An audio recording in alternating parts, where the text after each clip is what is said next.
Hello guys, तो आज मुई 3टा ब्लाउज हाथ काम करवा के बसिगनी सकालू। तारपर सेटा सारी कर चाह पैन पी कर मुई बसिगनी इटा ब्लाउज सिलवा लगी। तो मोर कस्टमरटा आज नेबे गाइस ब्लाउजटा, तो ये मुई पूरा हड़बड़ी रे सिलुछे। आ ब्लाउज डिजाइनटा तमके केनता लागुछे जे बताबो मते। तारपरे माँ कहला बेरके टिके देखि जा बोली, तो आसनी जे गाइस सबू को भी क्या और हेड के छेल खेई दीछे। तारपरे आ क्या करा जीवा कह सेनो फिरनी आ मुई ब्लाउज कटिंग करनी।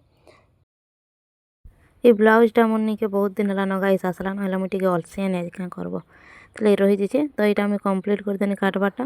तारपर जेन ब्लाउज मैंने कम्प्लीट करदेनी सिलवाटा सेटा के हाथ काम करदेनी गाइस। ये दुईटा टिके डिजाइन कराई और यहाँ गोटे प्लान अच्छे।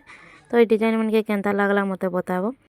आज लगे एतकी एका गाइस, देखा हबा गोटे वीडियो रे। तो मोर वीडियो मैंने जदि पसंद आसे ताले लाइक शेयर सब्सक्राइब करबे। Bye bye.